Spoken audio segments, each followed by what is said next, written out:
क्या आप भी सोचते हैं कि पैसा सिर्फ किस्मत वालों को मिलता है? अगर हाँ, तो इस वीडियो को अंत तक जरूर देखिए, क्योंकि आज हम आपको बताने जा रहे हैं कि पैसे को अपनी ओर कैसे खींचा जा सकता है, बिल्कुल एक चुंबक की तरह। यह सिर्फ सोच बदलने की बात नहीं है, यह विज्ञान है, मानसिकता है और हर किसी के लिए संभव है। बॉब प्रॉक्टर की इस पावरफुल किताब से आपको मिलेगा सफलता की मानसिक योजना, एक्शन की स्पष्ट दिशा और समृद्धि की ओर नया जीवन। तो चलिए शुरू करते हैं आपकी नई धन यात्रा की कहानी। परिचय, इंट्रोडक्शन। पुस्तक become a magnet to money. लेखक बॉब प्रॉक्टर और मिशेल ब्लड। यह एक बेहद महत्वपूर्ण आधारशिला है जो पूरे विचार की नींव रखती है कि धन केवल मेहनत से नहीं, बल्कि सही मानसिकता से आता है। लेखक शुरुआत में यह समझाते हैं कि हम सभी जन्म से ही एक विशेष ऊर्जा के स्रोत हैं, हमारे विचार, भावनाएं और विश्वास हमारे जीवन की दिशा तय करते हैं। लेकिन दुर्भाग्यवश, अधिकांश लोगों की सोच धन को लेकर नकारात्मक होती है। वे पैसा कमाने को संघर्ष से जोड़ते हैं या ये मान लेते हैं कि पैसा बुरा है, पैसे वाले लोग स्वार्थी होते हैं या मेरे पास पैसे की किस्मत नहीं है। एक आधन एक मानसिक खेल है, बाहरी नहीं। लेखक बताते हैं कि पैसे को आकर्षित करने की प्रक्रिया बाहर से नहीं, बल्कि भीतर से शुरू होती है। जिस तरह एक चुंबक लोहे को अपनी ओर खींचता है, वैसे ही जब आप अपनी मानसिक आवृत्ति, फ्रीक्वेंसी को समृद्धि और विश्वास के स्तर तक लाते हैं, तो आप पैसे और अवसरों को खींचने लगते हैं। आपकी सोच आपका भाग्य तय करती है। पुस्तक में कहा गया है कि हमारी जिंदगी की परिस्थिति कोई दुर्घटना नहीं होती, बल्कि हमारे बार बार सोचने के ढंग का परिणाम होती है। यदि कोई व्यक्ति लगातार यह सोचता है कि मेरे पास पैसा नहीं है, मैं कभी अमीर नहीं बन सकता, तो यह विचार ऊर्जा बनकर उसकी वास्तविकता बन जाते हैं। नकारात्मक प्रोग्रामिंग का प्रभाव। बचपन से ही हम ऐसे वाक्यों से घिरे रहते हैं। पैसा पेड़ पर नहीं उगता। ज्यादा चाहना लालच है। ईमानदारी से पैसा नहीं आता। इन सब बातों ने हमारे अवचेतन मन में यह बैठा दिया है कि पैसा कठिन है, पैसा गलत है या पैसा दुर्लभ है। लेखक कहते हैं कि इन विचारों को पहचानकर उन्हें हटाना और दोबारा प्रोग्राम करना जरूरी है। 4 आत्मविश्वास और मानसिक ऊर्जा की भूमिका। जब आप अपने आप पर और ब्रह्मांड की संभावनाओं पर विश्वास करना शुरू करते हैं, तब आपके विचार एक नई दिशा में बहने लगते हैं। आप में एक नई ऊर्जा आती है जो आपको अवसरों को पहचानने, सही फैसले लेने और उन्हें आत्मविश्वास से लागू करने की शक्ति देती है। 5 आप एक चुंबक हैं। यहां पुस्तक का केंद्रीय सिद्धांत आता है। आप जो सोचते हैं, महसूस करते हैं और विश्वास करते हैं, वही आप आकर्षित करते हैं। यदि आप खुद को एक धन चुंबक, मैग्नेट टू मनी, के रूप में देखना शुरू कर देते हैं, तो आप ऐसे लोगों, विचारों, संसाधनों और रास्तों की ओर खींचने लगते हैं जो आपको धन की ओर ले जाते हैं। पुस्तक का यह प्रारंभिक भाग हमें आम सोच से हटकर एक नए दृष्टिकोण की ओर ले जाता है कि हम धन के लिए बाहरी दुनिया से लड़े नहीं, बल्कि अपने भीतर की सोच, भावनाओं और ऊर्जा को रूपांतरित करें। जब हम स्वयं बदलते हैं, तो हमारी वित्तीय वास्तविकता भी बदलने लगती है। अध्याय 1 संपत्ति और खुशी, वेल्थ एंड हैप्पीनेस। इस अध्याय में लेखक यह स्पष्ट करते हैं कि धन और खुशी परस्पर विरोधी नहीं, बल्कि एक दूसरे को समर्थित करने वाले तत्व हैं। आम धारणा यह रही है कि अधिक धन से सुख कम होता है या अधिक खुशी का अर्थ साधनों की उपेक्षा है, परंतु लेखक इस विचार को अस्वीकार करते हैं। एक धन की व्यापक परिभाषा। लेखक के अनुसार, धन केवल आर्थिक संसाधनों या मुद्रा तक सीमित नहीं है। सच्चे धन में निम्नलिखित तत्व शामिल हैं। मानसिक शांति, शारीरिक और मानसिक स्वास्थ्य, संतुलित पारिवारिक और सामाजिक संबंध, समय की स्वतंत्रता, आत्मसंतोष और उद्देश्यपूर्ण जीवन। यह दृष्टिकोण संपूर्ण समृद्धि की अवधारणा पर आधारित है। 2 खुशी और धन के बीच संबंध। जब व्यक्ति भीतर से प्रसन्न और संतुलित होता है, तो उसका आत्मबल और निर्णय क्षमता बढ़ती है। यह सकारात्मक मानसिक अवस्था धन अर्जित करने में सहायक बनती है। एक खुश व्यक्ति अधिक उत्पादक होता है। उसकी सोच रचनात्मक और समाधानोन्मुख होती है। वह अपने कार्यों में अधिक ऊर्जा और निरंतरता ला सकता है। इस प्रकार खुशी धन की प्राप्ति में बाधा नहीं बल्कि सहायक कारक बन जाती है। 3 धन के बिना खुशी की सीमाएं। लेखक इस पक्ष पर भी ध्यान देते हैं कि अत्यधिक अभाव की स्थिति में दीर्घकालिक खुशी बनाए रखना चुनौतीपूर्ण होता है। यदि व्यक्ति के पास मूलभूत आवश्यकताओं की पूर्ति के लिए संसाधन नहीं है तो मानसिक तनाव और असुरक्षा उत्पन्न होती है। 4 धन को गलत ठहराने की मानसिकता।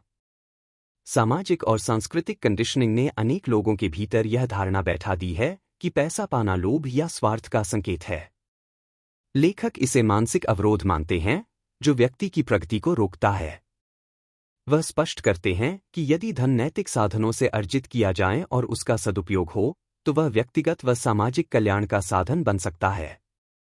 5 आंतरिक संतुलन का महत्व। धन और खुशी के बीच सामंजस्य तभी संभव है जब व्यक्ति भीतर से संतुलित हो। केवल बाह्य सफलता पर्याप्त नहीं है, आंतरिक शांति और स्पष्ट मूल्य व्यवस्था भी आवश्यक है। निष्कर्ष। अध्याय 1 का मूल संदेश है कि धन और खुशी विरोधाभासी नहीं है। एक संपूर्ण और समृद्ध जीवन के लिए दोनों का संतुलन आवश्यक है। जब व्यक्ति मानसिक रूप से समृद्ध होता है तो वह अधिक प्रभावी ढंग से आर्थिक समृद्धि की दिशा में कार्य कर सकता है। अतः यह आवश्यक है कि व्यक्ति धन को सकारात्मक रूप में देखे और उसे जीवन की पूर्णता का एक अंग माने। अध्याय 2 समृद्धि की चेतना, प्रॉस्पेरिटी कॉन्शियसनेस। यह अध्याय इस गहराई से बात करता है कि समृद्धि पहले मन में बनती है, फिर जीवन में प्रकट होती है। लेखक बताते हैं कि वास्तविक धन या सफलता की शुरुआत मानसिक स्तर पर होती है, हमारे विचारों, विश्वासों और कल्पनाओं से। क्या है समृद्धि की चेतना?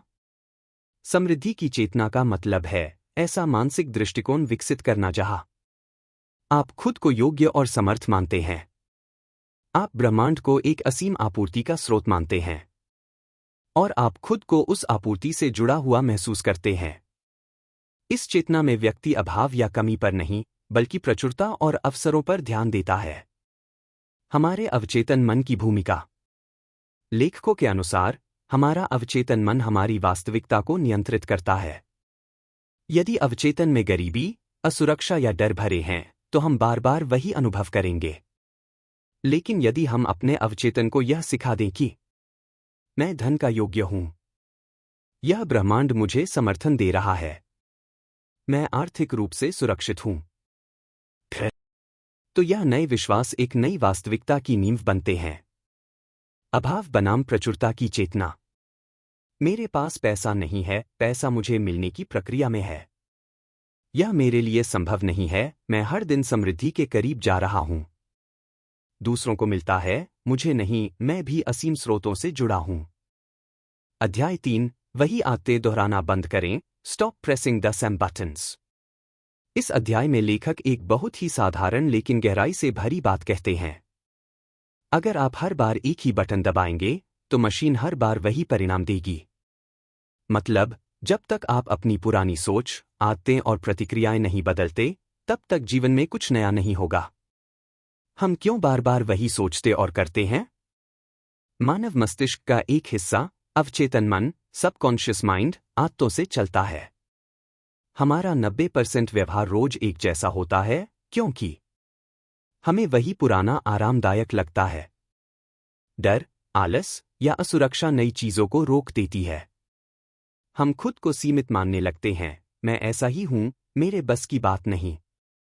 लेकिन यह आदतें ही हमारे असली दुश्मन बन जाती हैं, जो हमें समृद्धि की चेतना तक नहीं पहुंचने देती। नकारात्मक प्रतिक्रियाएं कैसे हमें पीछे रखती हैं? हर बार जब आप आलोचना का जवाब क्रोध से देते हैं, असफलता देखकर खुद को दोष देते हैं, पैसे की कमी देखकर डर जाते हैं, किसी नए अवसर से कतराते हैं, तो आप वही बटन दोबारा दबा रहे होते हैं। परिणाम? वही पुराना जीवन, वही संघर्ष, वही कमी। इस अध्याय की सीख, अपनी प्रतिक्रियाएं बदलो। लेखक कहते हैं कि हमारे पास एक चमत्कारी शक्ति है, चुनाव की स्वतंत्रता, पावर ऑफ चॉइस। हम हर परिस्थिति में यह चुन सकते हैं कि हम कैसे प्रतिक्रिया देंगे। क्या हम डर से काम करेंगे या विश्वास से?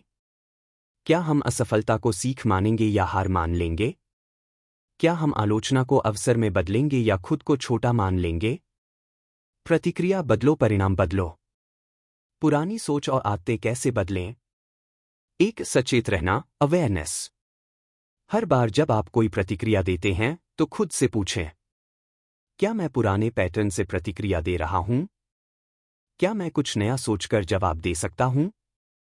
2, नई प्रतिक्रिया तैयार करना।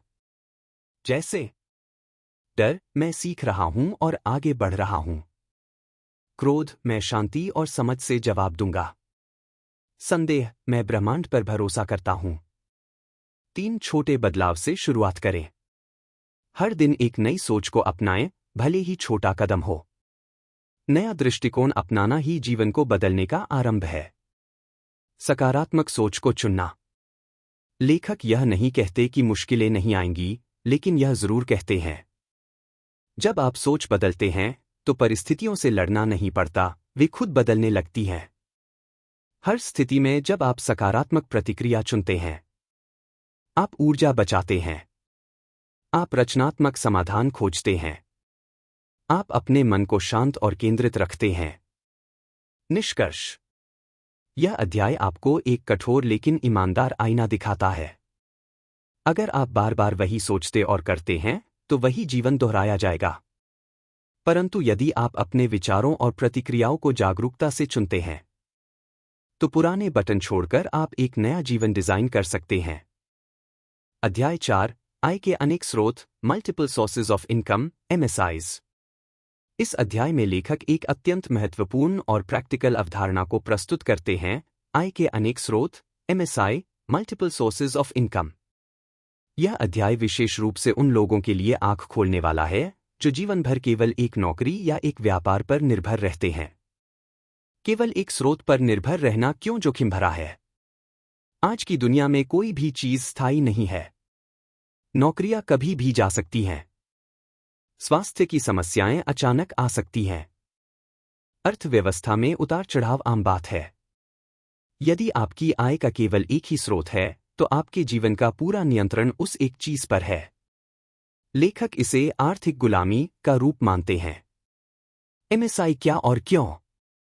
MSI का मतलब है एक ही समय में अनेक स्रोतों से आय प्राप्त करना, जिससे वित्तीय स्वतंत्रता और स्थायित्व दोनों मिले। लेखक बताते हैं कि सफल और समृद्ध लोग कभी एक ही रास्ते पर निर्भर नहीं रहते। वे हमेशा नए रास्ते खोजते हैं जिससे आय सतत बनी रहे, जोखिम बन जाए, समय की आजादी मिले, समृद्धि स्वाभाविक हो जाए। MSI के संभावित स्रोत क्या हो सकते हैं? 1, निवेश से आय, इन्वेस्टमेंट इनकम। शेयर बाजार, म्यूचुअल फंड, रियल एस्टेट। ब्याज, लाभांश या संपत्ति किराए पर देकर नियमित आमदनी। 2, रॉयल्टी और बौद्धिक संपत्ति, रॉयल्टी इनकम। किताबें लिखना, संगीत बनाना, कोर्स तैयार करना। एक बार काम करें और वर्षों तक आमदनी प्राप्त करें। 3, ऑनलाइन व्यापार, digital business. Affiliate marketing, digital products, YouTube channel. Internet का उपयोग कर स्वचालित आय। 4, नेटवर्क मार्केटिंग या फ्रेंचाइजी। ऐसी प्रणाली जहां आपकी टीम की कमाई से भी आपको लाभ होता है। 5, फ्रीलांसिंग बटा स्किल आधारित सेवाएं। अपनी विशेषज्ञता का उपयोग कर समयबद्ध या प्रोजेक्ट बेस्ड आय अर्जित करना। 6, पार्ट टाइम बिजनेस। ऐसा छोटा व्यवसाय जिसे आप मुख्य काम के साथ चला सकें। MSI का मनोवैज्ञानिक लाभ। MSI केवल आर्थिक लाभ नहीं देता, बल्कि आत्मविश्वास बढ़ाता है, निर्भरता की भावना को हटाता है, रचनात्मकता को बढ़ावा देता है, आपके समय और श्रम को अधिक मूल्यवान बनाता है। जब व्यक्ति जानता है कि उसकी आय के कई रास्ते हैं तो उसमें निर्णय लेने की स्वतंत्रता और साहस आता है। MSI की शुरुआत कैसे करें? 1, अपनी विशेषज्ञता पहचानें। आप किन विषयों में अच्छे हैं? क्या आप कुछ सिखा सकते हैं, लिख सकते हैं, बना सकते हैं? 2, कम जोखिम वाले रास्तों से शुरू करें, जैसे कि ऑनलाइन फ्रीलांसिंग, यूट्यूब चैनल या affiliate marketing. 3, passive income model समझें। एक बार मेहनत करके बार बार कमाने वाले मॉडल तैयार करें, जैसे कोर्स, ई बुक, ब्लॉग, ऐप। 4. धीरे धीरे विस्तार करें। शुरुआत में 1 से 2 स्रोत रखें, फिर समय के साथ अन्य जोड़ें। निष्कर्ष: एमएसआई का विचार एक वित्तीय सोच में क्रांति लाने वाला है। यह हमें सिखाता है कि समृद्धि का अर्थ केवल अधिक कमाना नहीं है, बल्कि स्मार्ट तरीके से कमाना और स्वतंत्रता के साथ जीना है। एक आय का स्रोत आपकी जरूरत पूरी करता है, लेकिन कई स्रोत आपकी जिंदगी बदल देते हैं। अध्याय 5: एमएसआई की योजना, एमएसआई मैप। इस अध्याय में लेखक multiple sources of income, MSI, को केवल एक विचार नहीं, बल्कि एक सुनियोजित रणनीति के रूप में प्रस्तुत करते हैं।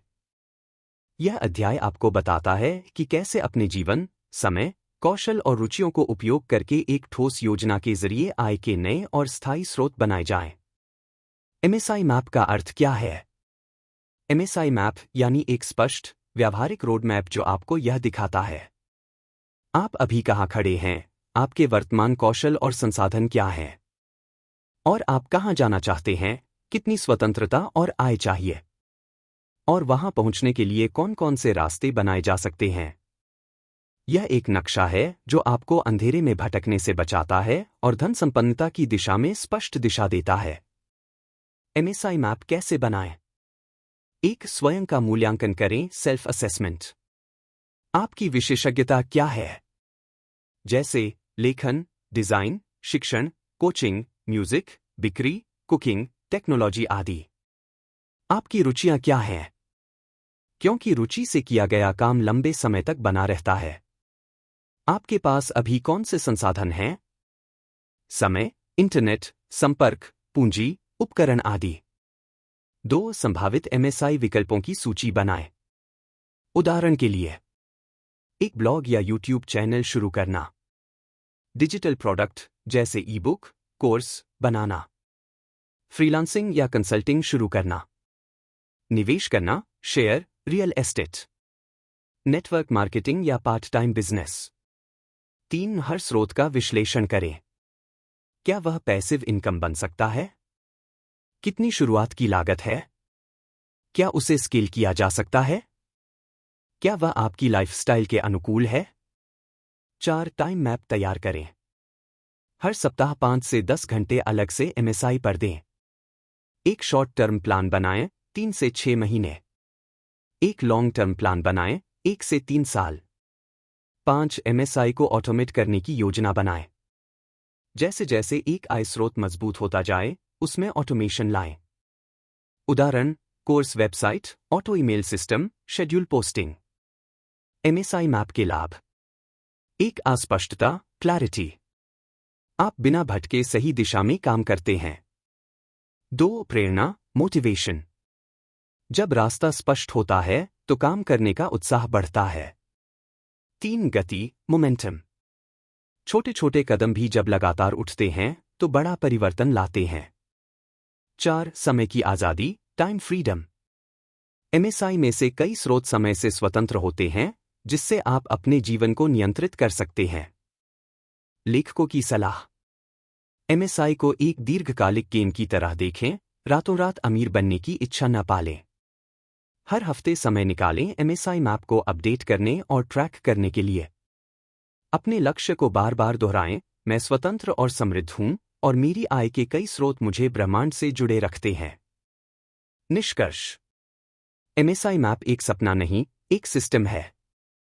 यह सिस्टम तब बनता है जब आप खुद को गंभीरता से देखें, अपनी क्षमताओं को पहचानें और उस पर रणनीतिक रूप से काम करें। एक नक्शा के बिना आप रास्ता भटक सकते हैं, लेकिन एमएसआई मैप के साथ आप धन और स्वतंत्रता की दिशा में स्पष्ट, स्थिर और आत्मविश्वासपूर्ण कदम बढ़ा सकते हैं। अध्याय 6: सेवा देना, प्रोवाइडिंग सर्विस। लेखक इस अध्याय में एक बुनियादी लेकिन शक्तिशाली सिद्धांत साझा करते हैं। धन सेवा का परिणाम है और सेवा का मूल है मूल्य देना। यानी पैसा कमाने का सबसे सच्चा, स्थायी और नैतिक तरीका है दूसरों की समस्याओं को हल करना और उन्हें वास्तविक लाभ देना। जब आप लोगों को वह देते हैं जिसकी उन्हें जरूरत है, तो बदले में पैसा स्वाभाविक रूप से आता है। सेवा का अर्थ क्या है? यहाँ सेवा का मतलब केवल समाज सेवा या मुफ्त में कुछ देना नहीं है, बल्कि इसका मतलब है किसी का जीवन आसान बनाना, किसी समस्या का समाधान करना, समय, सुविधा, ज्ञान या उत्पाद के माध्यम से मूल्य प्रदान करना। चाहे आप कोई प्रोडक्ट बेच रहे हों, ऑनलाइन कंटेंट बना रहे हों, कंसल्टिंग दे रहे हों या स्कूल चला रहे हों, हर कार्य एक सेवा है यदि आप वास्तव में किसी की सहायता कर रहे हैं। पैसा कैसे आता है? लेखक कहते हैं, पैसा खुद नहीं आता, वह सेवा के माध्यम से आता है।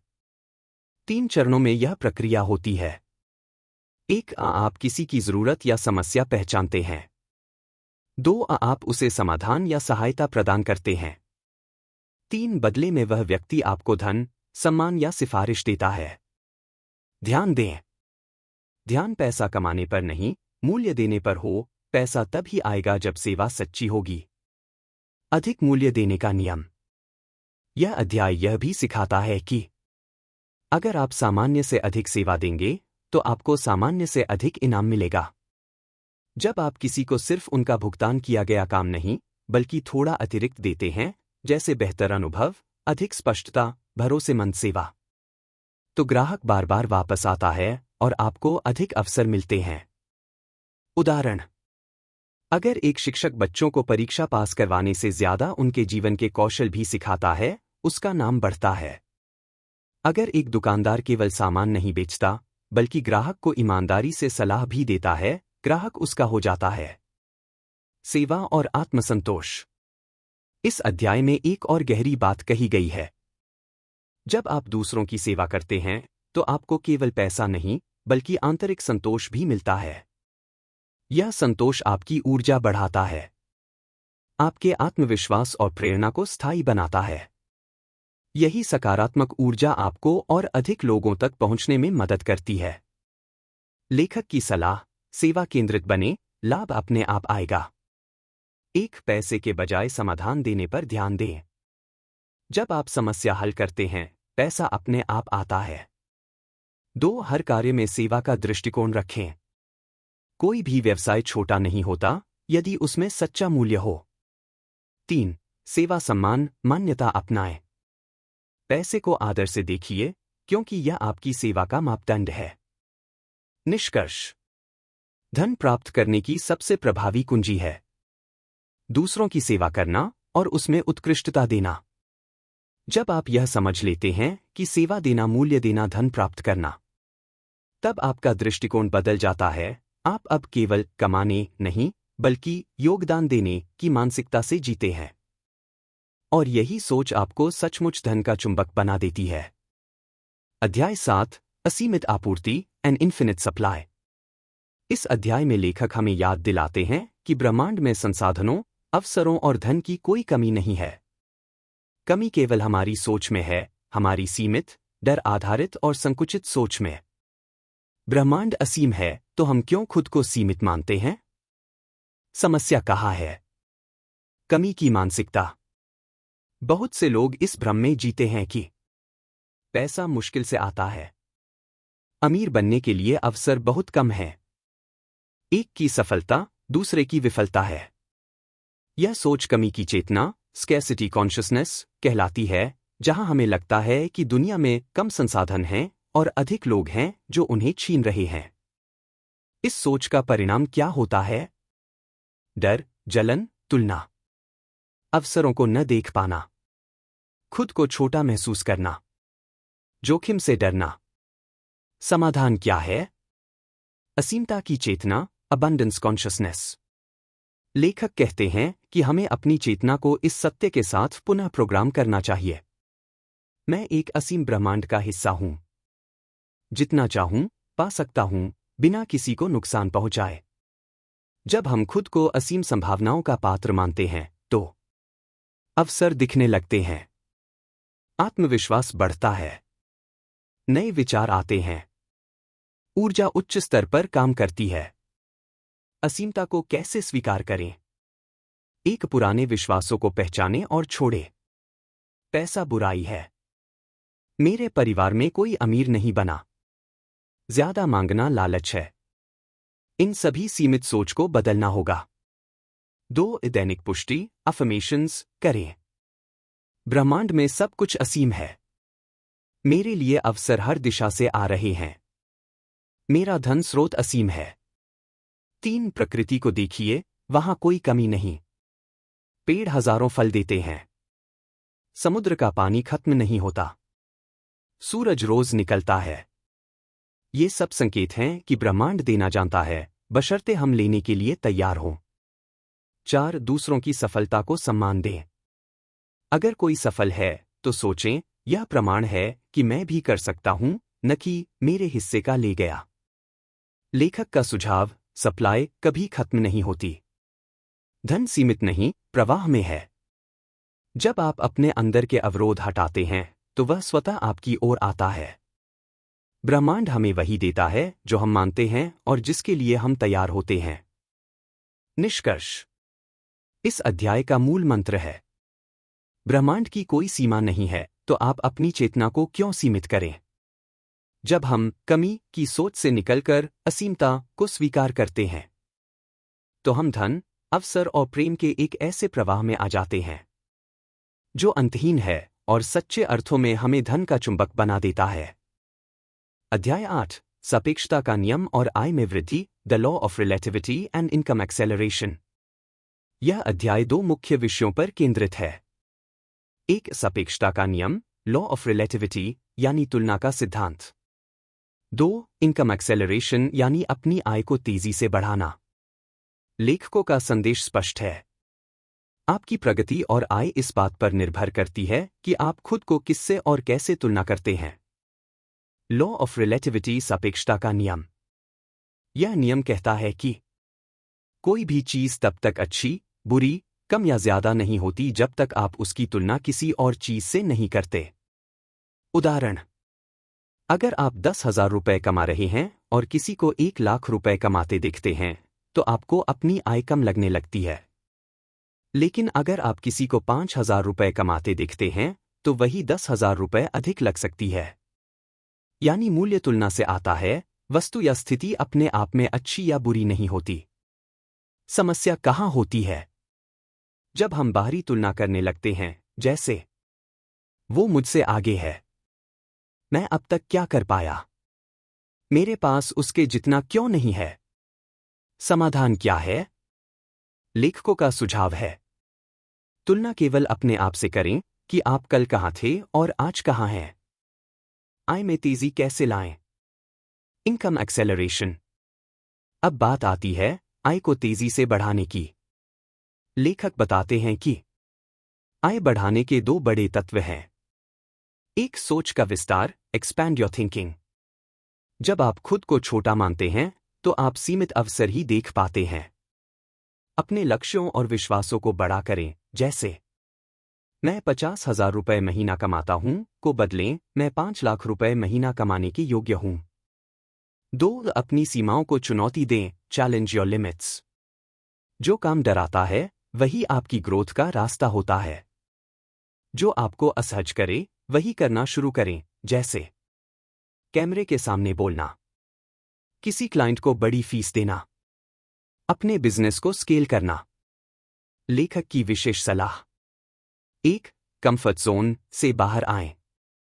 आपकी वर्तमान आय आपके वर्तमान विश्वासों का परिणाम है।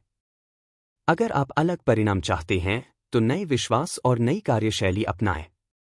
2 फियर बैरियर को तोड़ें। डर के कारण लोग सीमित रहते हैं। डर को पहचानिए, स्वीकार कीजिए और फिर भी कदम बढ़ाइए।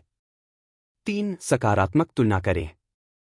अगर आपको किसी और से प्रेरणा मिलती है तो उसे जलन की तरह नहीं, प्रेरणा की तरह लें।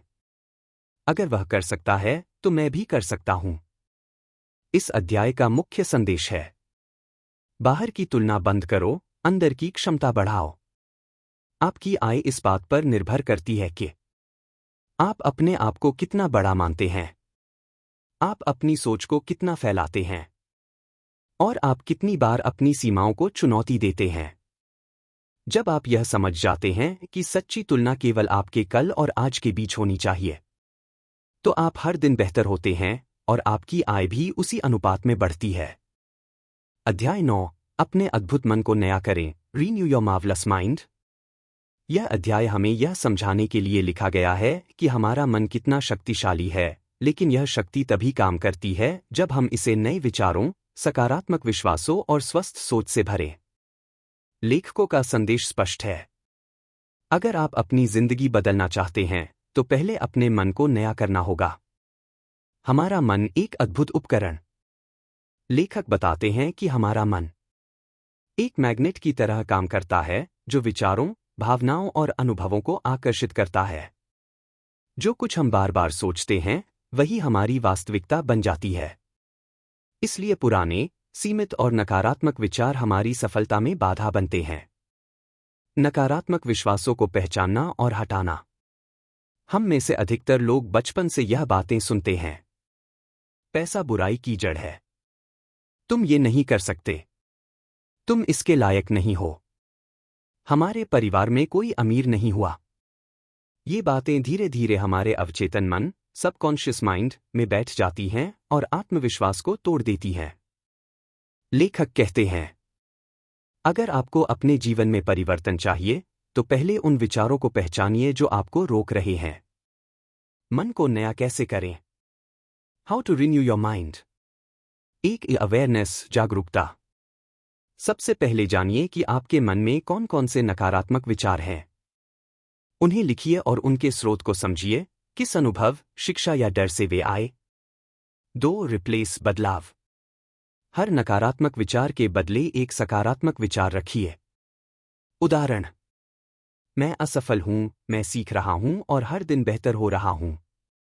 मुझे पैसा नहीं आता, मैं पैसे का चुंबक हूं। 3. रिपीट, दोहराव। नए विश्वासों को दिन में कई बार दोहराएं। अफर्मेशंस को सुबह शाम बोलें और महसूस करें। 4. विजुअलाइजेशन, कल्पना। अपने आप को उस व्यक्ति के रूप में देखें जो आप बनना चाहते हैं। हर दिन कुछ मिनट ऐसी तस्वीरें अपने मन में लाएं। आप सफलता प्राप्त कर रहे हैं। आप आत्मविश्वास से भरे हैं। आप आर्थिक स्वतंत्रता के साथ जीवन जी रहे हैं।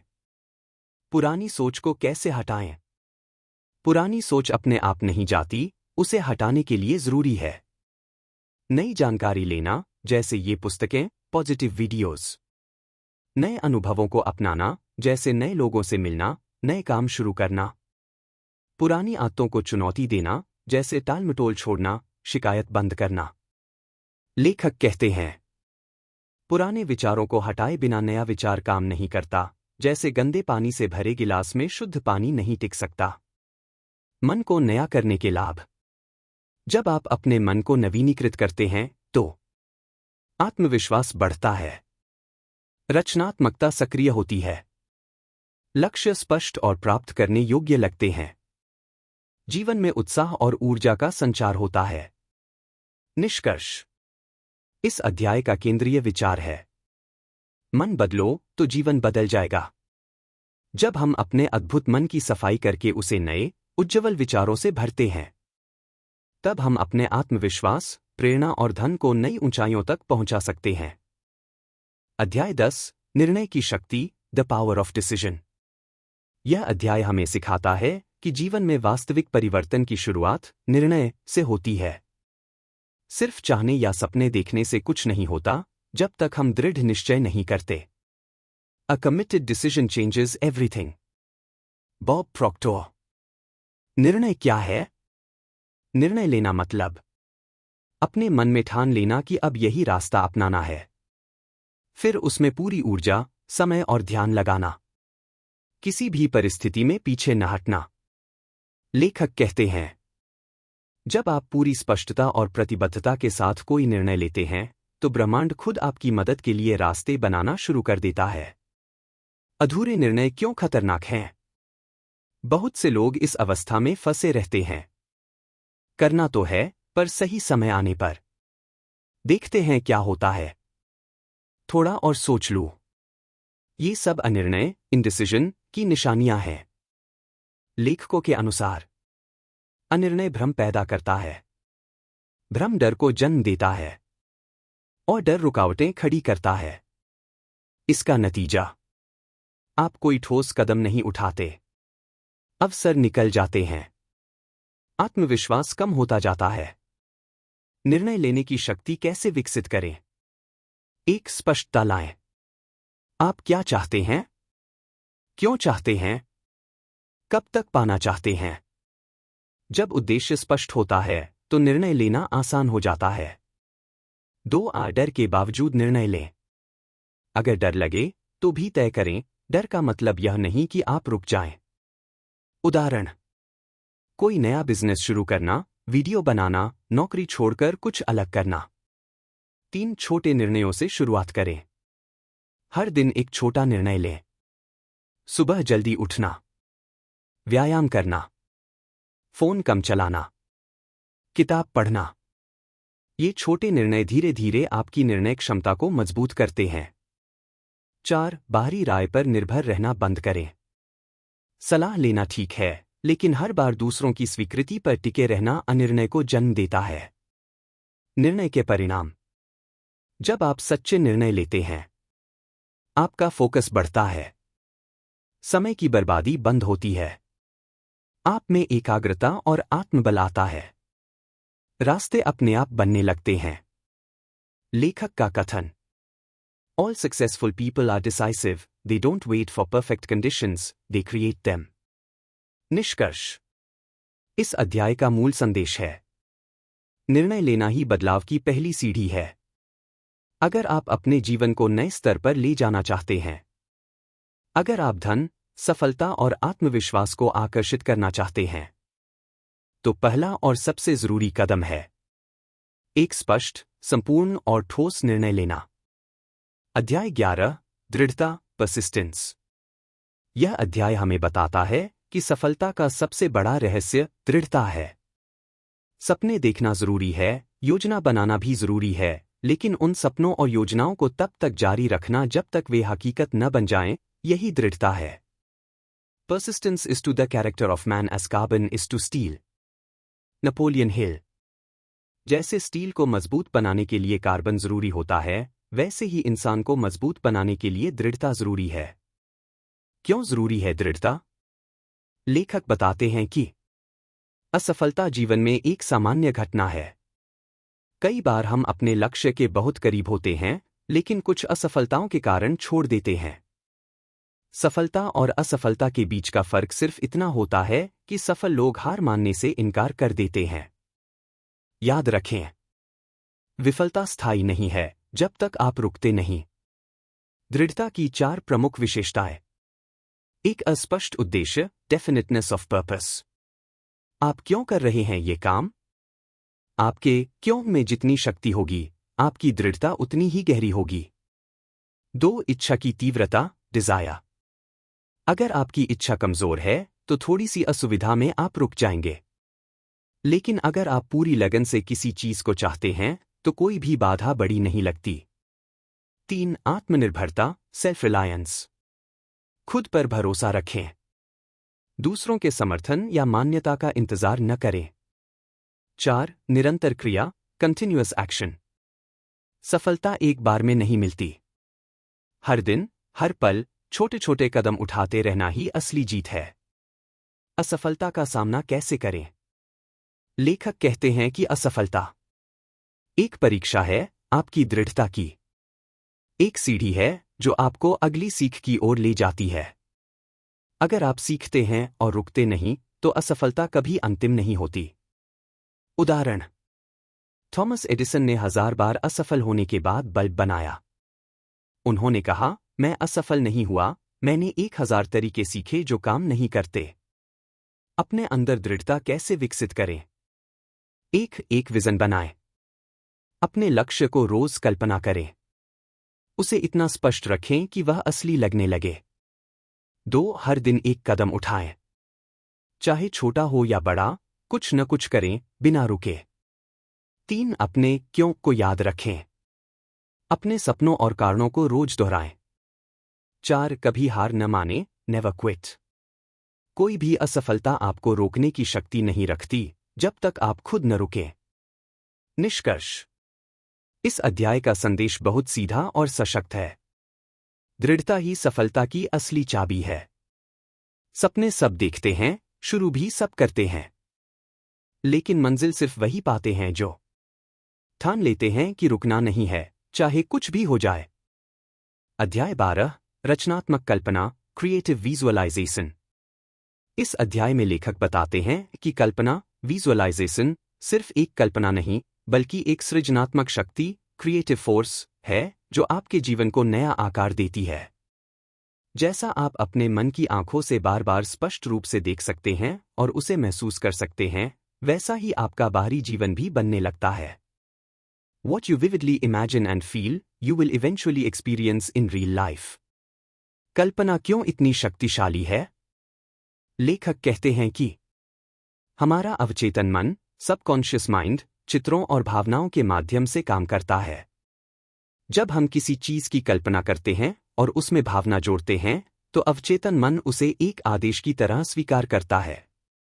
फिर वह आदेश वास्तविकता में बदलने के लिए ब्रह्मांड से सहयोग जुटाता है।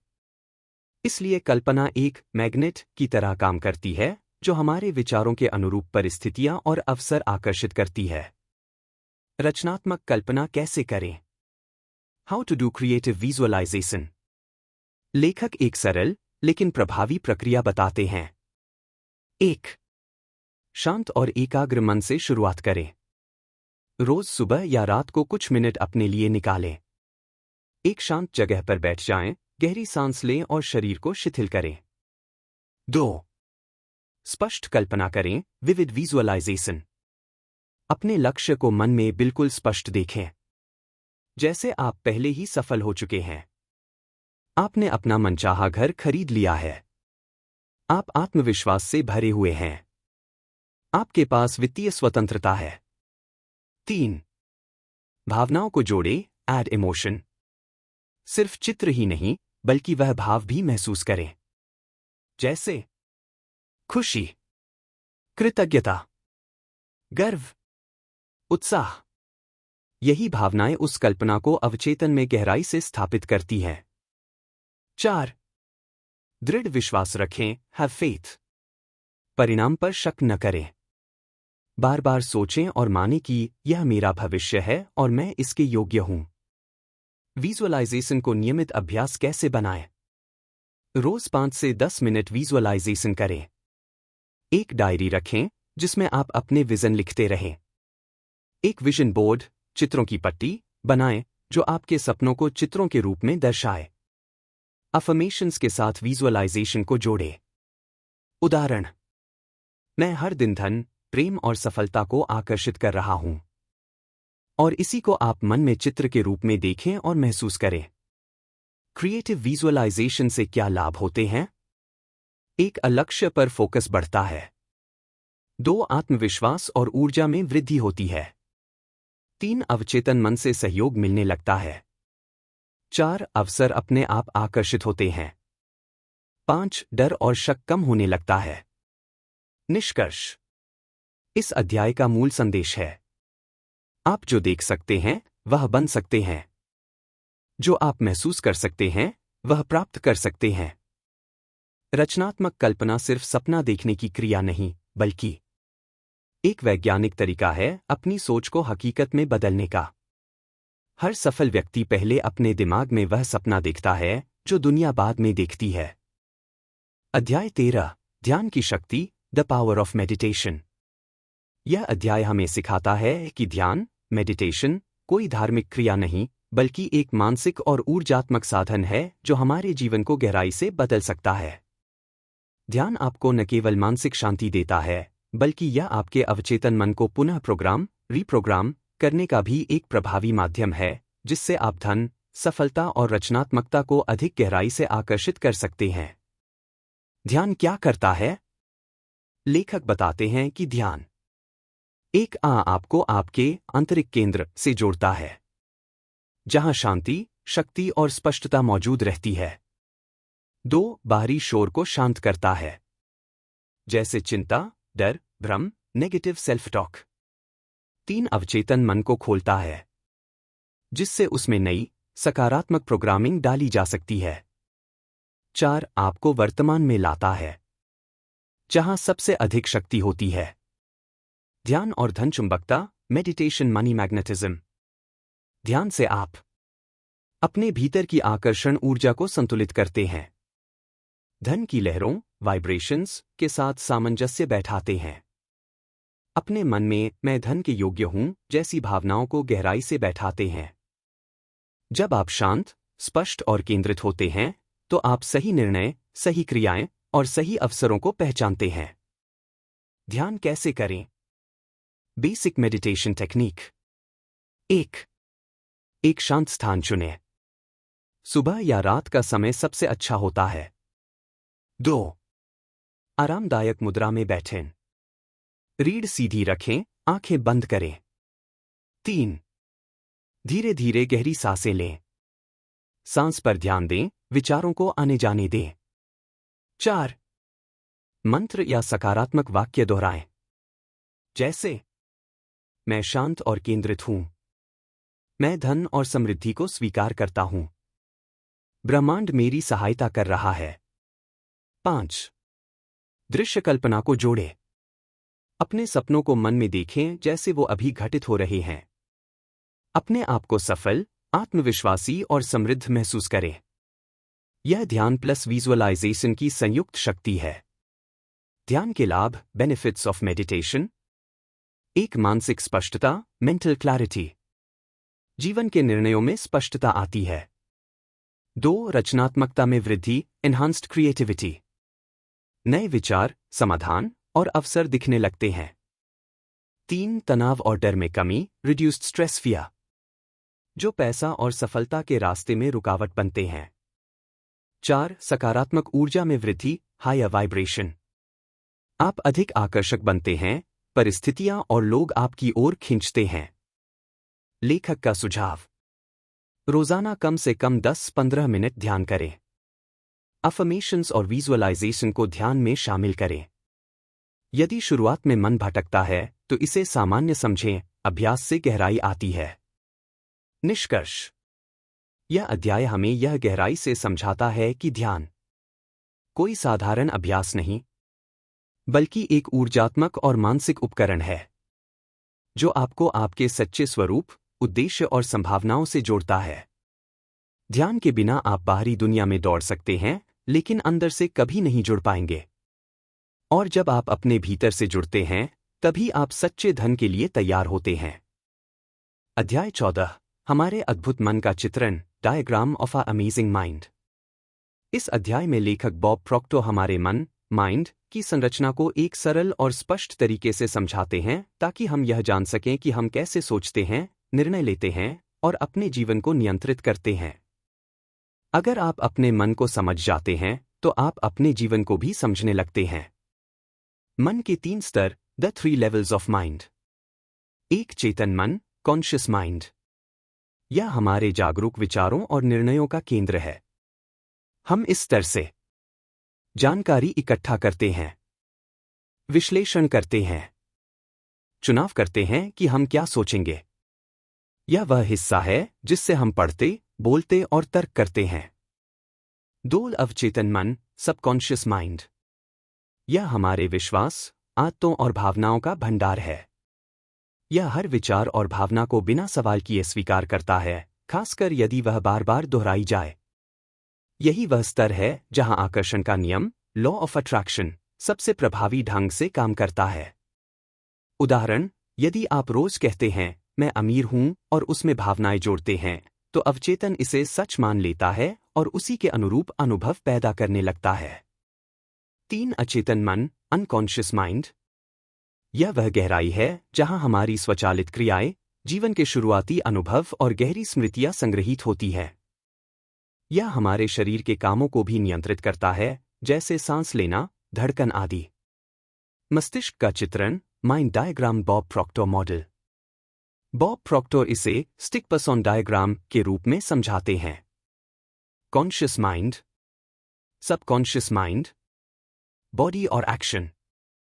चेतन मन विचार करता है, अवचेतन उसे भावनात्मक रूप से स्वीकार करता है और शरीर उसे क्रिया में बदल देता है। इसलिए अगर हम सोच को बदलें, भावनाओं को बदलें, तो व्यवहार और परिणाम भी बदल जाते हैं। क्यों यह जानना जरूरी है? 1. हम अपने विचारों के जिम्मेदार हैं। जो हम सोचते हैं, वही अवचेतन में जाता है और वही हमें मिलता है। 2. पुरानी प्रोग्रामिंग को हटाया जा सकता है। जैसे बचपन में डाले गए विश्वास की पैसा पाप है को बदलकर यह डाला जा सकता है पैसा सेवा का माध्यम है। 3. आत्मनिर्माण की शक्ति हमारे पास है। हम अपने जीवन की दिशा खुद तय कर सकते हैं मन के माध्यम से। लेखक का सुझाव: अपने विचारों पर ध्यान देना शुरू करें क्योंकि वही चेतन मन से अवचेतन में जा रहे हैं। बार बार सकारात्मक अफर्मेशंस दोहराएं। विजुअलाइजेशन और मेडिटेशन का प्रयोग करें ताकि सही छवियां अवचेतन में उतर सकें। अपनी भाषा पर नियंत्रण रखें, जैसे मैं नहीं कर सकता की जगह मैं प्रयास करूंगा। निष्कर्ष: इस अध्याय का मूल संदेश है, मन एक चित्रण योग्य तंत्र है जिसे सही समझकर हम अपनी वास्तविकता को बदल सकते हैं। बॉब प्रॉक्टर कहते हैं कि जब आप समझ जाते हैं कि आपका मन कैसे कार्य करता है, तब आप किसी भी परिस्थिति को बदलने की शक्ति पा लेते हैं। आप केवल बाहरी परिस्थितियों के शिकार नहीं रहते, आप अपने जीवन के निर्माता बन जाते हैं। अध्याय 15: मन, द माइंड। इस अध्याय में लेखक बॉब प्रॉक्टर यह स्पष्ट करते हैं कि हमारा मन, माइंड, ही हमारे पूरे जीवन की जड़ है। हम जो भी सोचते हैं, जैसा महसूस करते हैं और जैसा कार्य करते हैं, यही हमारी वास्तविकता का निर्माण करता है। मन ही वह केंद्र है जहां से हम धन, सफलता, खुशी या असफलता, गरीबी और तनाव को जन्म देते हैं। आपका बाहरी जीवन आपके आंतरिक मन की प्रतिच्छाया, रिफ्लेक्शन है। मन की रचना का सिद्धांत: लेखक बताते हैं कि हमारा मन एक ऊर्जात्मक और रचनात्मक उपकरण, क्रिएटिव टूल, है। यह 3 मुख्य घटकों के आधार पर कार्य करता है। 1. आविचार, थॉट्स। हर चीज की शुरुआत विचार से होती है। जैसे, मैं अमीर बन सकता हूं, मुझे डर लग रहा है, मेरे पास समय नहीं है। 2. भावनाएं, इमोशंस। विचारों से जुड़ी भावनाएं आपकी ऊर्जा तय करती हैं। सकारात्मक विचार उत्साह, आत्मविश्वास। नकारात्मक विचार डर, शर्म, चिंता। 3. क्रिया, एक्शन।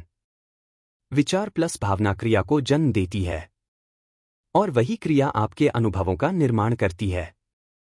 उदाहरण: अगर आप सोचते हैं मुझे पैसा नहीं मिलेगा और उस पर विश्वास करते हैं, तो आप ऐसे ही कार्य करते हैं और वही अनुभव करते हैं।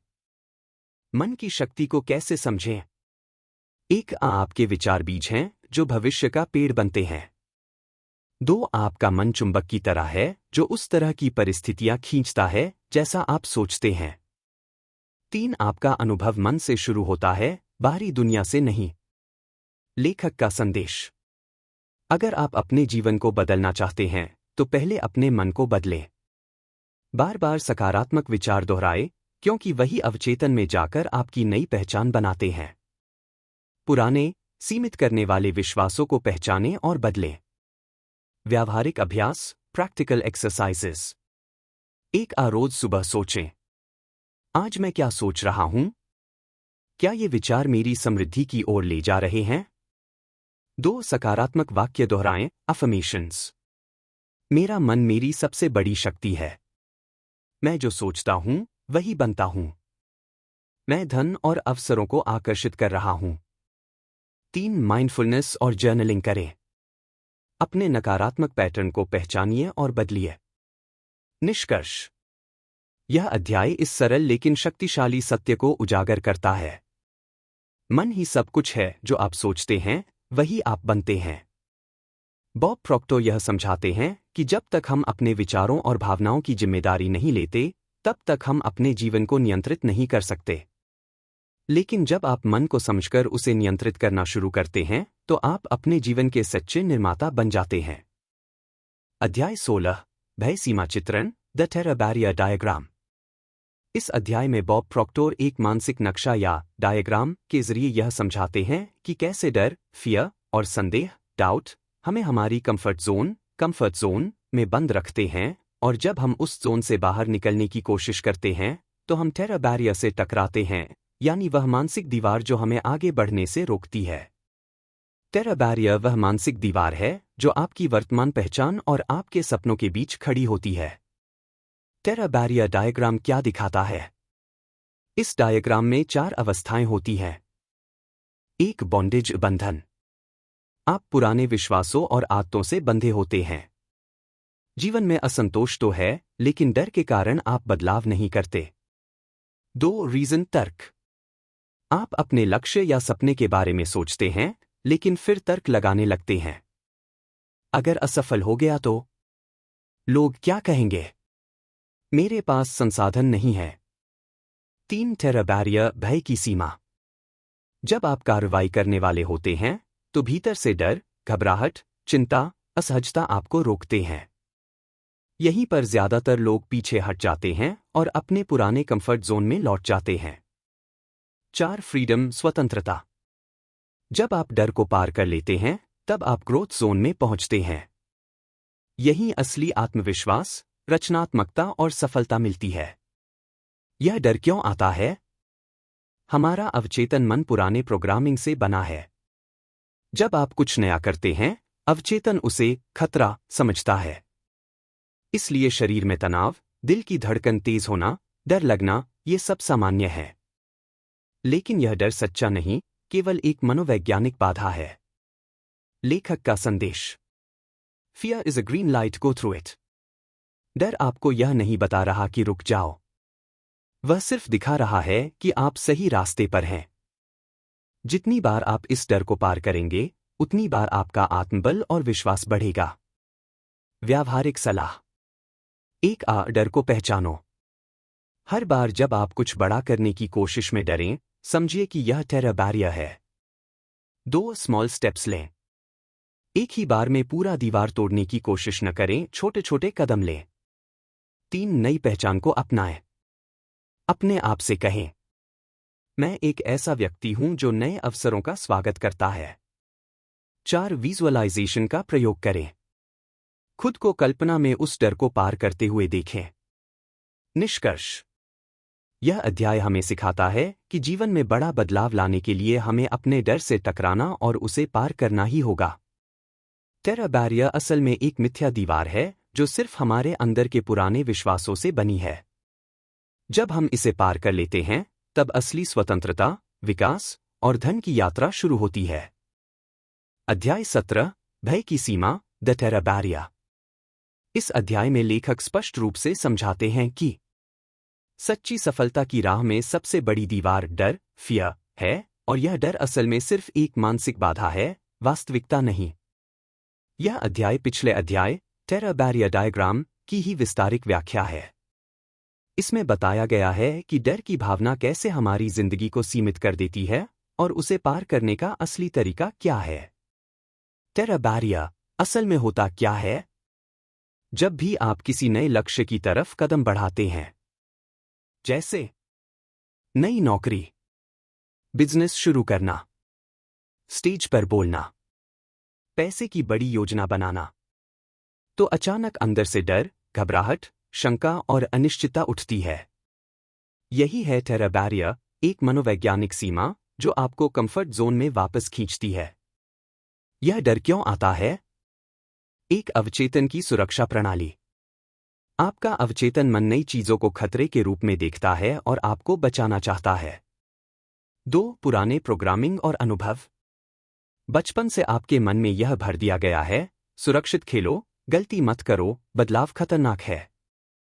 3 सामाजिक डर। लोग क्या कहेंगे? अगर असफल हो गया तो मेरी छवि खराब हो जाएगी। लेखक का संदेश। Fear is not your enemy, it's a signal that you are growing.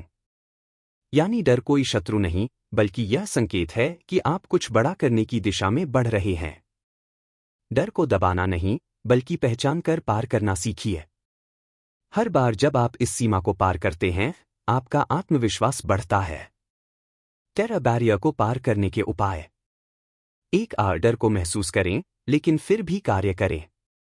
डर का आना सामान्य है, लेकिन उससे रुकना आपकी प्रगति रोकता है। 2 छोटे कदम लें, माइक्रो विन्स। किसी भी नए काम को छोटे छोटे हिस्सों में बांट लें, ताकि डर काबू में रहे। 3 पॉजिटिव अफर्मेशंस दोहराए।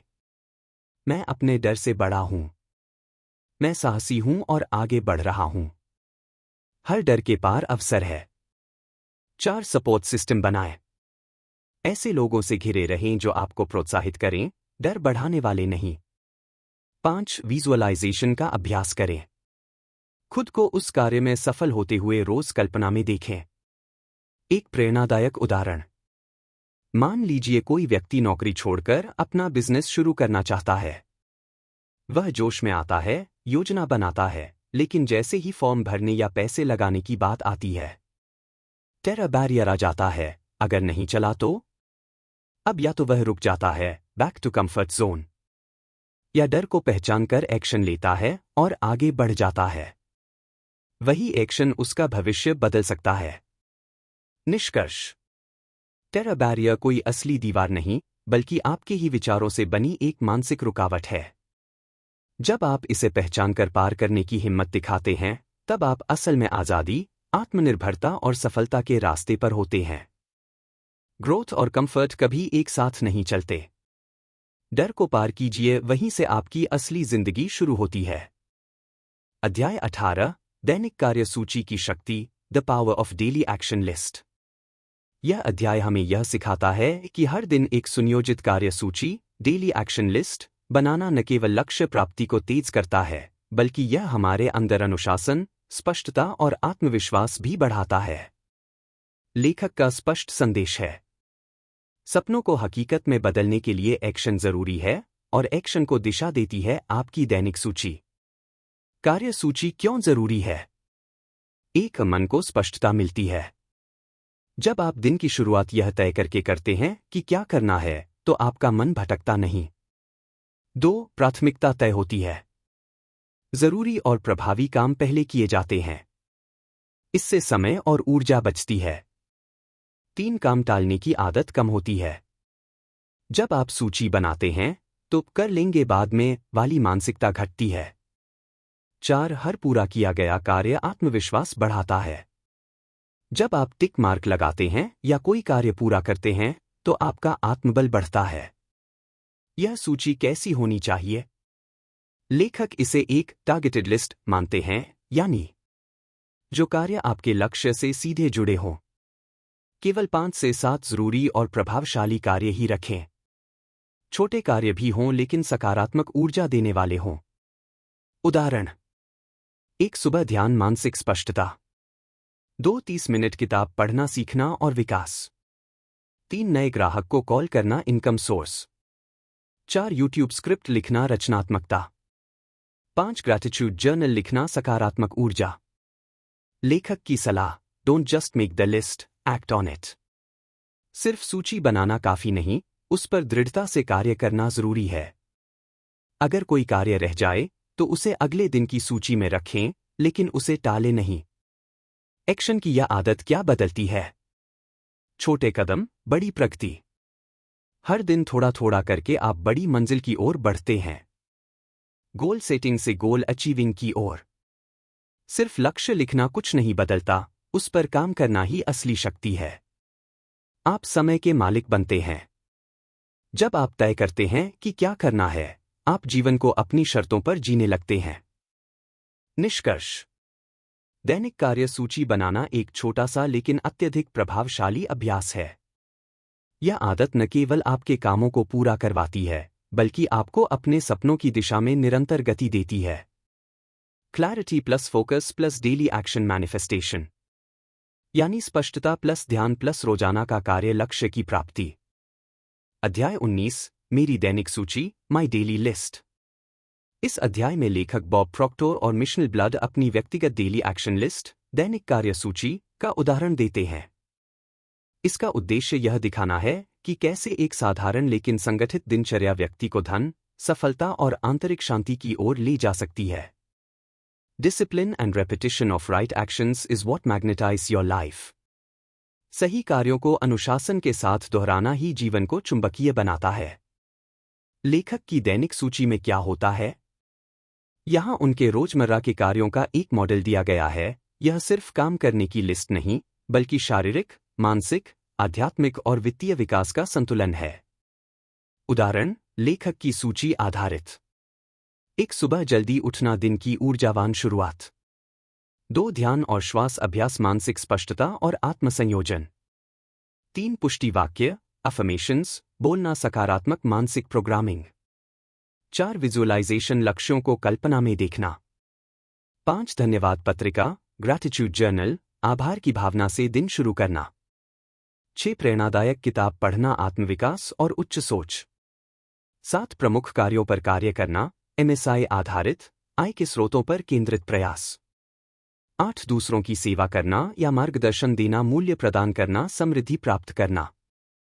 9 दिन की समीक्षा और योजना आत्मविश्लेषण और सुधार की गुंजाइश। 10 शांतिपूर्ण नींद के लिए रात्रि ध्यान संपूर्ण मन और शरीर को विश्राम देना। लेखक का दृष्टिकोण।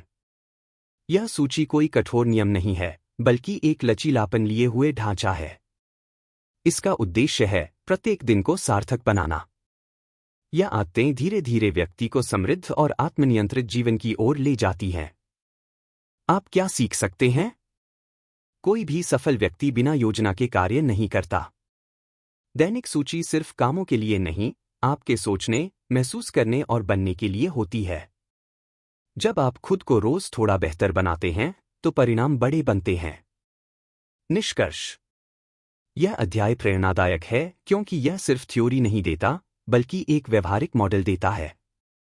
लेखक अपनी दिनचर्या साझा करके हमें दिखाते हैं कि धन और सफलता आकस्मिक नहीं होती, यह एक अभ्यास का परिणाम है। आपका दिन ही आपका जीवन है, जिस तरह से आप एक दिन बिताते हैं, उसी तरह से आपका भविष्य बनता है। अध्याय 20 जिम्मेदारी रिस्पॉन्सिबिलिटी। यह अध्याय बताता है कि आपका जीवन जैसा भी है, उसकी पूरी जिम्मेदारी आपकी है, न कि समाज, परिस्थितियों या किसी और व्यक्ति की। लेखक कहते हैं कि जब आप दूसरों को दोष देना बंद कर देते हैं और कहते हैं, यह मेरी जिम्मेदारी है, तब आप असली परिवर्तन की शक्ति पा लेते हैं। लेखक का मुख्य संदेश। Responsibility is not a burden, it's liberation. जिम्मेदारी कोई बोझ नहीं, बल्कि आजादी है। जब आप मानते हैं कि मेरी सोच ने यह परिस्थिति बनाई है, मेरे फैसले ने यह परिणाम दिया है, मेरी प्रतिक्रिया ने मेरे अनुभव को आकार दिया है, तब आप यह भी मानने लगते हैं कि अब मैं इसे बदल भी सकता हूं। जिम्मेदारी से क्या बदलता है? एक अशिकार नहीं, सृजनकर्ता बनते हैं। आप अपने जीवन के शिकार, विक्टिम, नहीं रहते, बल्कि निर्माता, क्रिएटर, बनते हैं। 2 नियंत्रण वापस मिलता है। आप यह समझते हैं कि परिस्थितियां भले कठिन हों, लेकिन आपकी प्रतिक्रिया पर आपका ही नियंत्रण है। 3 आत्मविश्वास और स्वतंत्रता। जब आप जानते हैं कि आप ही जिम्मेदार हैं, तो आप बदलने के लिए भीख नहीं मांगते, बल्कि निर्णय लेते हैं। उदाहरण से समझें। यदि किसी ने आपकी आलोचना की, आप यह तय कर सकते हैं कि बुरा महसूस करें या सीखें। यदि आपका बिजनेस फ्लॉप हुआ, आप यह तय कर सकते हैं कि दोष दूसरों पर डालें या अपनी रणनीति सुधारें। लेखक की चेतावनी। एक्सक्यूजेस किल ड्रीम्स। बहाने आपके सपनों को मार देते हैं। जैसे ही आप कहते हैं, मेरे पास समय नहीं है, मेरे हालात अच्छे नहीं हैं, मेरे साथ किसी ने बुरा किया है, आपने अपनी शक्ति किसी और को सौंप दी। और जहां शक्ति नहीं, वहां प्रगति नहीं। जिम्मेदारी लेने की आदत कैसे डालें? एक हर दिन खुद से पूछें, मैं आज किन चीजों के लिए जिम्मेदार हूं? 2 शिकायत करने से पहले सोचें, क्या यह समस्या मैं हल कर सकता हूं? 3 नकारात्मक भावनाओं को संकेत की तरह देखें। वे बताते हैं कि आपने जिम्मेदारी छोड़ी है। निष्कर्ष। जिम्मेदारी लेना आत्मशक्तिकरण की पहली सीढ़ी है। यह आपको केवल अमीर ही नहीं बनाती, बल्कि आपको आत्मिक स्वतंत्रता भी देती है। When you take full responsibility, you become unstoppable. जब आप पूरी जिम्मेदारी लेते हैं, तो आपको कोई नहीं रोक सकता। अध्याय 21 कृतज्ञता और सराहना, ग्रैटिट्यूड एंड अप्रिशिएशन। इस अध्याय में लेखक बताते हैं कि कृतज्ञता, ग्रैटिट्यूड, केवल एक नैतिक गुण नहीं है, बल्कि यह एक ऊर्जावान चुंबक है जो आपके जीवन में और अधिक अच्छी चीजों को आकर्षित करता है। What you appreciate, appreciates. जिस चीज की आप सराहना करते हैं, वह बढ़ती है। कृतज्ञता क्यों महत्वपूर्ण है? एक ऊर्जा का स्तर ऊंचा होता है। जब आप कृतज्ञ होते हैं तो आपका ध्यान कमी पर नहीं बल्कि वर्तमान में उपलब्ध चीजों पर होता है। इससे आप ऊर्जावान और सकारात्मक बनते हैं। 2. आकर्षण का नियम सक्रिय होता है। लॉ ऑफ अट्रैक्शन के अनुसार आप जैसा महसूस करते हैं वैसा ही और आकर्षित करते हैं। यदि आप मेरे पास बहुत कुछ है वाली भावना में रहते हैं तो ब्रह्मांड और भी चीजें भेजता है। 3. मनोवैज्ञानिक लाभ। वैज्ञानिक शोध भी बताते हैं कि आभार प्रकट करने से तनाव कम होता है, नींद बेहतर होती है, आत्मसम्मान बढ़ता है। कैसे कृतज्ञता को जीवन का हिस्सा बनाएं? एक ग्रैटिट्यूड जर्नल रखें। रोज 5 चीजें लिखें जिनके लिए आप आभारी हैं। यह छोटी बातें भी हो सकती हैं, जैसे साफ पानी मिलना, एक मुस्कान, परिवार का साथ। 2. हर सुबह आभार से शुरुआत करें। जागते ही कहें, धन्यवाद आज के इस नए दिन के लिए। 3. चुनौतियों में भी आभार खोजें। हर समस्या में एक सीख छुपी होती है, उसका भी आभार मानें। 4. लोगों की सराहना करें। सिर्फ चीजों के लिए नहीं, लोगों की मौजूदगी और उनके योगदान के लिए भी आभार व्यक्त करें। लेखक का अनुभव।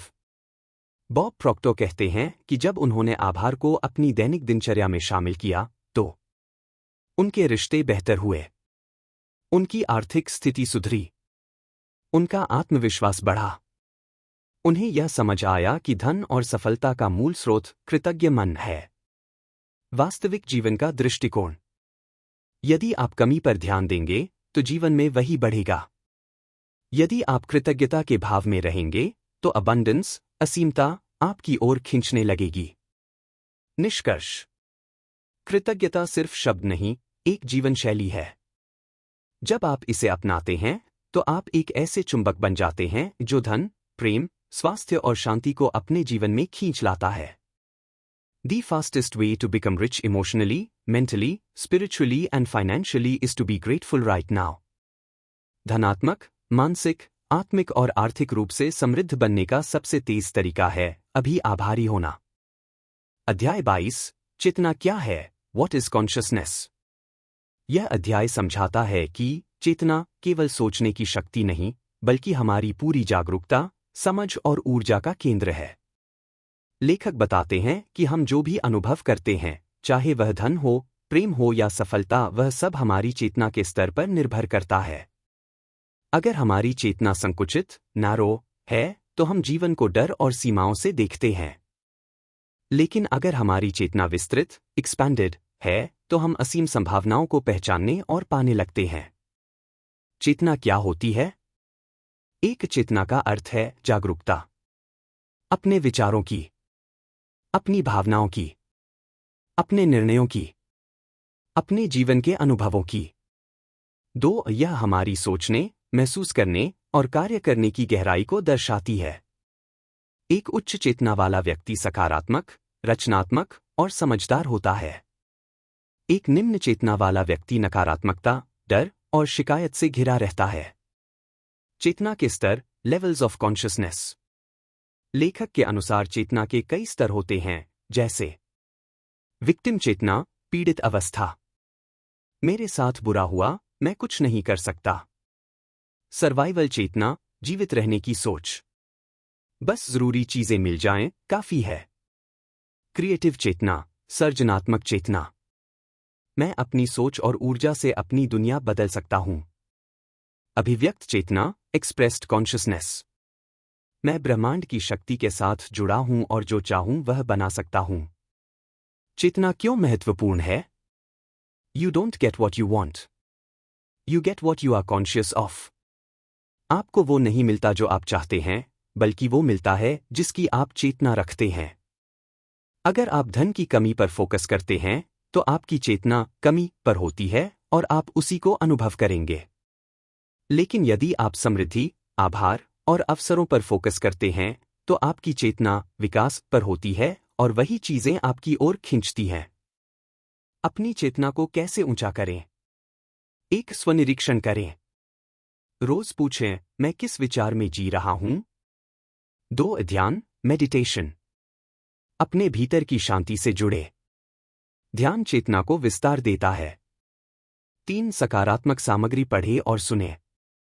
अच्छे विचारों और लोगों के साथ समय बिताना चेतना को उन्नत करता है। 4 कृतज्ञता प्रकट करें। जैसा आपने पिछले अध्याय में सीखा, आभार चेतना को ऊर्जावान बनाता है। बॉब प्रॉक्टर मानते हैं कि यदि आप अपनी चेतना को धन, प्रेम और आत्मविश्वास के स्तर पर उठा सकें, तो आप अपने जीवन को खुद नियंत्रित कर सकते हैं। आप परिस्थितियों के गुलाम नहीं रहेंगे, बल्कि उन्हें अपनी ऊर्जा से बदल पाएंगे। अंतिम निष्कर्ष। चेतना ही वास्तविकता का निर्माण करती है। आपका जीवन आपकी चेतना का प्रतिबिंब है। अगर आप अपनी चेतना को बदलते हैं, अपने विचार, भावनाएं और दृष्टिकोण बदलते हैं, तो पूरा जीवन बदलने लगता है। अध्याय 23 अंतर्ज्ञान, इंट्यूशन। इस अध्याय में लेखक बताते हैं कि इंट्यूशन, अंतर्ज्ञान, कोई रहस्यमय या अलौकिक शक्ति नहीं है, बल्कि यह हर व्यक्ति में मौजूद एक आंतरिक ज्ञान है जो बिना किसी तर्क या विश्लेषण के हमें सही दिशा दिखाता है। अंतर्ज्ञान आत्मा की आवाज है। यह वह एहसास है जो हमें बताता है कि क्या करना सही है, जब हमारे पास कोई ठोस कारण नहीं होता, तब भी। अंतर्ज्ञान क्या है? एक अंतर्ज्ञान हायर सेल्फ से जुड़ाव। यह चेतन मन से नहीं, बल्कि हमारे अवचेतन और आध्यात्मिक स्तर से आता है। 2 यह सोच विचार नहीं, सीधा बोध, नोइंग है। जब हम कहते हैं, मुझे अंदर से महसूस हो रहा है कि यह सही है, वह अंतर्ज्ञान है। 3 यह हमारी आंतरिक मार्गदर्शक प्रणाली है, जो हमें जोखिम, अवसर और निर्णयों में मदद करती है। अंतर्ज्ञान का महत्व। यह जल्द निर्णय लेने में मदद करता है जब सोचने का समय नहीं होता। यह आत्मसुरक्षा करता है, जैसे अचानक किसी व्यक्ति या परिस्थिति से असहज महसूस होना। यह रचनात्मकता और नवाचार में मार्गदर्शन करता है। कलाकार, लेखक, वैज्ञानिक सभी अपने अंतर्ज्ञान पर भरोसा करते हैं। यह आध्यात्मिक दिशा दिखाता है, आपको उन रास्तों की ओर ले जाता है जो आपकी आत्मा के लिए उपयुक्त हों। अंतर्ज्ञान कैसे विकसित करें? 1 ध्यान, मेडिटेशन करें। जब मन शांत होता है, तब अंतर्ज्ञान की आवाज स्पष्ट सुनाई देती है। नियमित ध्यान आपको अपने आंतरिक मार्गदर्शन से जोड़ता है। 2 अपने पहले विचारों को नोटिस करें। कोई निर्णय लेते समय जो पहला विचार या भावना आती है, वह अक्सर अंतर्ज्ञान होता है। तर्क के बजाय उस पहले एहसास पर ध्यान दें। 3 अकेले समय बिताएं। प्रकृति में या शांत वातावरण में समय बिताने से आपकी अंतर्ज्ञान की शक्ति तेज होती है। 4 अपनी आंतरिक आवाज पर भरोसा करें। जितना अधिक आप अपने अंतर्ज्ञान को सुनते और मानते हैं, वह उतना ही मजबूत होता जाता है। बॉब प्रॉक्टर और मिशेल ब्लड कहते हैं कि जीवन के हर मोड़ पर उन्होंने अपने अंतर्ज्ञान को सुना और उसका पालन किया, और यही उनके जीवन के सबसे सफल निर्णयों की जड़ था। वे मानते हैं कि अंतर्ज्ञान ब्रह्मांड का सीधा संवाद है, और जब आप उसकी बात मानते हैं, तो आप सही समय पर सही जगह पहुंच जाते हैं। निष्कर्ष। अंतर्ज्ञान वह शक्ति है जो आपको बिना भटके आत्मा के रास्ते पर आगे बढ़ने देती है। यह कोई रहस्य नहीं, बल्कि अभ्यास से विकसित होने वाली आंतरिक समझ है। ध्यान, आत्मजागरूकता और भरोसे से आप इसे सशक्त बना सकते हैं, और फिर जीवन की हर दिशा में स्पष्टता और सफलता का अनुभव कर सकते हैं। अध्याय 24 समृद्धि का ध्रुव, द पोल ऑफ प्रॉस्पेरिटी। इस अध्याय में लेखक समझाते हैं कि हमारा सोचने का तरीका हमारे जीवन की दिशा तय करता है। या तो हम समृद्धि के ध्रुव की ओर बढ़ते हैं, या अभाव के ध्रुव की ओर। समृद्धि और अभाव 2 विपरीत ध्रुव हैं, जैसे चुंबक के 2 सिरों की तरह। आपका मन जिस पर केंद्रित है, आप उसी ओर खींचते हैं। क्या होता है समृद्धि का ध्रुव? एक समृद्धि का ध्रुव, पोल ऑफ प्रॉस्पेरिटी। इसका मतलब है एक ऐसा मानसिक और ऊर्जात्मक केंद्र जहां आप अवसरों को देखते हैं, समस्याओं को नहीं। कृतज्ञ होते हैं, शिकायत नहीं करते। विश्वास रखते हैं, संदेह नहीं। देने की सोच रखते हैं, लेने की चिंता नहीं। 2 इसके विपरीत होता है अभाव का ध्रुव, पोल ऑफ लैक। डर, चिंता, शिकायत, तुलना और कमी पर फोकस। ऐसे लोग हर चीज में कमी और रुकावट देखते हैं। इसी कारण वे और भी अधिक अभाव अनुभव करते हैं। सोच ही दिशा है। बॉब प्रॉक्टर कहते हैं, आपका ध्यान जिस ओर है, आपका जीवन उसी ओर बह रहा है। अगर आप लगातार कमी, बिल, कर्ज, असफलता के बारे में सोचते हैं, तो आप अभाव की ओर बढ़ते जा रहे हैं। अगर आप आभार, अवसर, नई शुरुआत, सफलता के बारे में सोचते हैं, तो आप समृद्धि की ओर खिंच रहे हैं। कैसे पहचानें कि आप किस ध्रुव की ओर बढ़ रहे हैं? समृद्धि की दिशा के संकेत। आप उत्साहित रहते हैं, नई चीजें सीखने को तैयार रहते हैं, देने की भावना होती है, आप दूसरों की सफलता से खुश होते हैं। अभाव की दिशा के संकेत। हमेशा शिकायत करते हैं, दूसरों से तुलना करते हैं, डर और असुरक्षा में जीते हैं। आपको लगता है कि अवसर सिर्फ दूसरों को मिलते हैं। दिशा को कैसे मोड़े समृद्धि की ओर? एक सोच पर नजर रखें। हर दिन सोचें, मैं किस दिशा में सोच रहा हूं? 2 ध्यान और पुष्टि, अफर्मेशंस का प्रयोग करें। जैसे, मैं एक समृद्ध जीवन का निर्माण कर रहा हूं। ब्रह्मांड मेरे लिए असीम अवसर ला रहा है। 3 कृतज्ञता का अभ्यास करें। हर छोटी चीज के लिए आभार जताएं। यह आपको तुरंत समृद्धि की ऊर्जा से जोड़ता है। 4 दूसरों को सहयोग दें। देने से समृद्धि बढ़ती है, क्योंकि ब्रह्मांड इसी ऊर्जा को लौटाता है। लेखक कहते हैं कि ब्रह्मांड न तटस्थ है, न दंडात्मक, वह सिर्फ उत्तरदायी है। जो ऊर्जा, भावना और विचार आप भेजते हैं, ब्रह्मांड वैसी ही परिस्थितियां लौटाता है। आप अपने विचारों की दिशा बदलकर पूरी जिंदगी की दिशा बदल सकते हैं। निष्कर्ष। समृद्धि एक मानसिक दिशा है। अगर आप चाहते हैं कि आपका जीवन धन, सफलता और सुख से भरा हो, तो पहले अपने विचारों को उस दिशा में प्रशिक्षित करें। समृद्धि का ध्रुव कोई बाहरी जगह नहीं, बल्कि एक आंतरिक स्थिति है, जहां से सब कुछ शुरू होता है। अध्याय 25, नया जीवन पत्र, न्यू लाइफ लेटर। यह अंतिम अध्याय एक गहराई से लिखा गया प्रेरणात्मक पत्र है, जिसे लेखक ने पाठक के नए जीवन के लिए लिखा है, एक ऐसा जीवन जो आत्मविश्वास, समृद्धि और गहरे आभार से भरा हुआ हो। यह पत्र किसी औपचारिक शिक्षा की तरह नहीं, बल्कि हृदय से हृदय तक संवाद की तरह लिखा गया है, जो पाठक को भीतर से झकझोरता है। नया जीवन पत्र में क्या बताया गया है? आपका अतीत आपकी नियति नहीं है। यह पत्र याद दिलाता है कि चाहे आपने अब तक कैसी भी जिंदगी जी हो, अभी भी आप एक नया अध्याय शुरू कर सकते हैं। वर्तमान क्षण ही सबसे शक्तिशाली क्षण है। यहीं से आप बदलाव की शुरुआत कर सकते हैं। आपको किसी की अनुमति नहीं चाहिए। दुनिया की कोई शक्ति आपकी आंतरिक शक्ति से बड़ी नहीं है। यह पत्र आपको स्वीकृति, आत्मविश्वास और आत्मसम्मान का संदेश देता है कि आप जैसे हैं, वैसे ही योग्य हैं। 3 धन और सफलता की ओर आपका रास्ता खुला है। अब आपके पास सोचने, समझने और निर्णय लेने के लिए सारे आवश्यक टूल्स हैं। यह पत्र आपको कहता है, अब उठो, निर्णय लो और उस जीवन को जीने लगो जो तुम्हारे सपनों के लायक है। 4 विश्वास की ताकत पर जोर। यह पत्र बार बार याद दिलाता है कि अगर आप अपने अंदर की शक्ति पर विश्वास करते हैं, तो कोई चीज असंभव नहीं। आप ब्रह्मांड से जुड़कर अपने विचारों से वास्तविकता गढ़ सकते हैं। 5 कृतज्ञता और सेवा की भावना।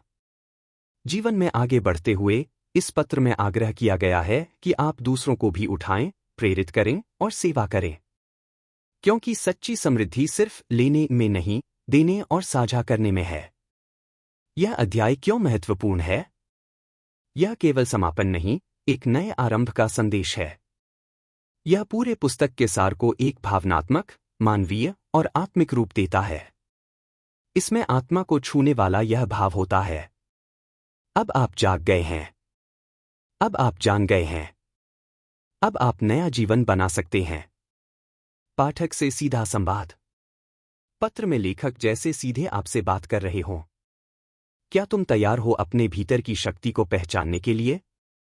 क्या तुम वह जीवन जीने को तैयार हो जिसका तुमने कभी सपना देखा था? क्या तुम खुद को पूर्णतः स्वीकार कर सकते हो? यह शब्द भावनात्मक रूप से सशक्त और आत्मा को प्रेरित करने वाले होते हैं। निष्कर्ष। न्यू लाइफ लेटर वह आह्वान है जो आपको अपनी जिंदगी की बागडोर पूरी तरह अपने हाथ में लेने को कहता है। यह अध्याय बताता है कि आप ही अपने जीवन के रचयिता हैं। अब तक आपने जो सीखा उसे अपनाकर आप एक नई सोच, नई ऊर्जा और नई चेतना के साथ धन, शांति और आनंद से भरा जीवन बना सकते हैं। दोस्तों, ये सिर्फ किताब का सारांश नहीं था, यह एक चेतावनी थी, एक निमंत्रण था अपने पुराने जीवन को छोड़कर एक समृद्ध, संतुलित और शक्तिशाली जीवन शुरू करने का। अब निर्णय आपके हाथ में है। क्या आप जिम्मेदारी लेने को तैयार हैं? क्या आप हर दिन धन के करीब बढ़ना चाहते हैं? अगर हाँ, तो नीचे कमेंट में लिखिए, मैं एक धन चुंबक हूं। और अगर यह वीडियो आपके लिए उपयोगी रहा हो, तो इसे लाइक करें, दोस्तों के साथ शेयर करें और ऐसी और प्रेरणादायक वीडियोज़ के लिए सब्सक्राइब जरूर करें। अगली बार मिलेंगे एक नई किताब, एक नई सोच और एक नई प्रेरणा के साथ। तब तक याद रखिए, आप ही अपने जीवन के निर्माता हैं।